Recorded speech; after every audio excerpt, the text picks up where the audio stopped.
JKJ presents Story time with Applejuice! Hello, Shadow, hello. I've been chasing you all over town, and now we've met, we're finally friends. Shadow likes to be with me.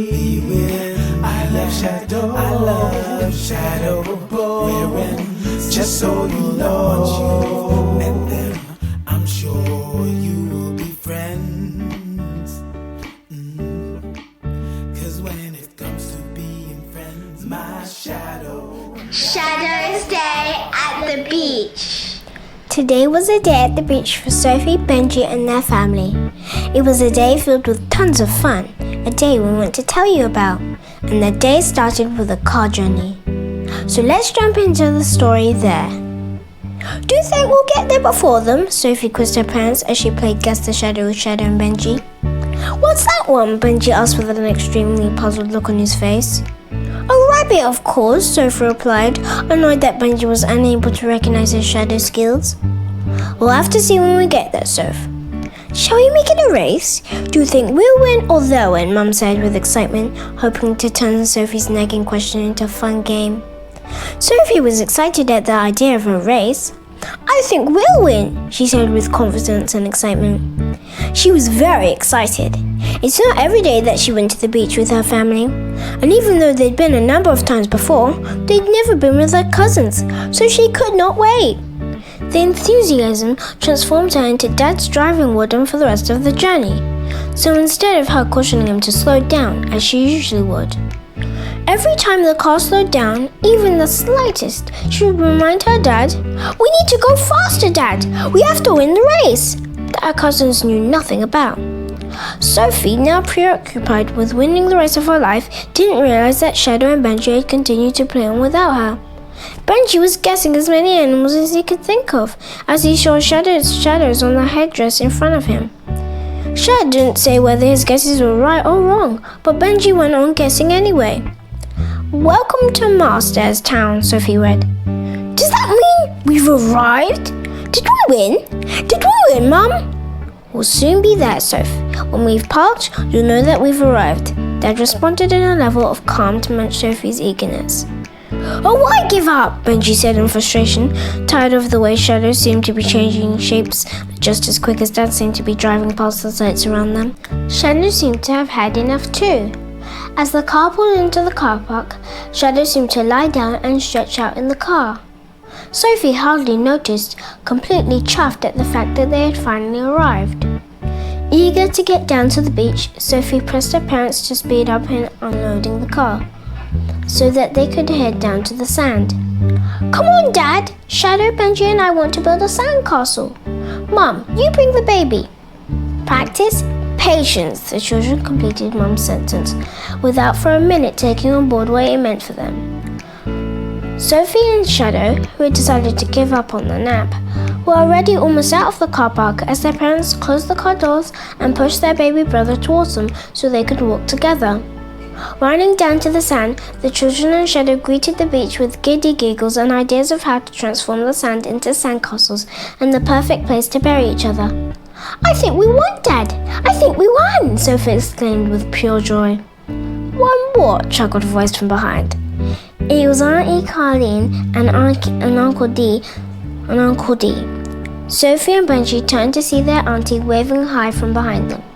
They turned and ran towards their cousins, gave them big hugs, and immediately began to discuss their plans for the day, completely forgetting to settle the score as to who arrived first. The adults greeted each other and began to make themselves at home on the sand. Uncle D and Dad sorted out the tent for shade and a base for the group.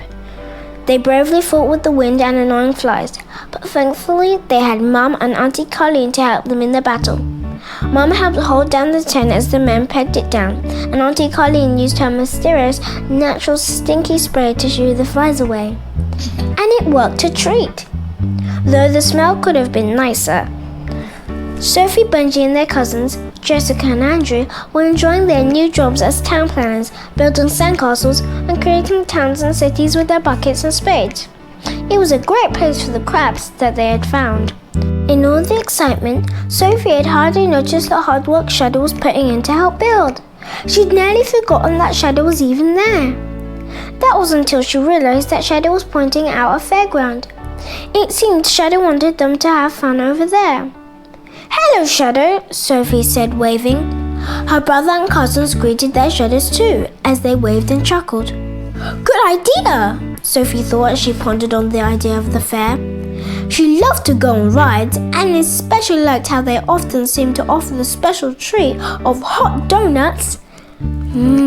She thought. Her yummy daydream was cut short when the children approached their parents to ask if they could go to the fairground. As it was quite a little distance away from where the family had camped in the sand, Uncle D suggested instead that they spend some time splashing about in the swimming pool right in front of them.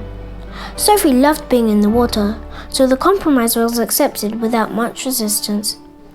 Already dressed for the water, the children ran down to the pool, with Dad following behind to watch over them. They had never seen a pool like it before. It was a stone wall surrounding a huge square of seawater. The wall was wide enough for people to safely walk around.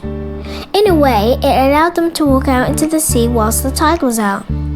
As they ran, it was pretty clear that they wouldn't go to spend too long in the water. It was beginning to feel a little chilly as the clouds began to hide the sunshine they'd been enjoying up until then. Not very much long after that, another threat to their fun in the water presented itself. Benji was first to notice it. Sophie, the water's getting higher," shouted Benji. "No, it's not." "Is it?" Sophie replied strongly, but not completely sure. She didn't have to wonder for long. No sooner had she replied than Dad called to the children to come out of the pool.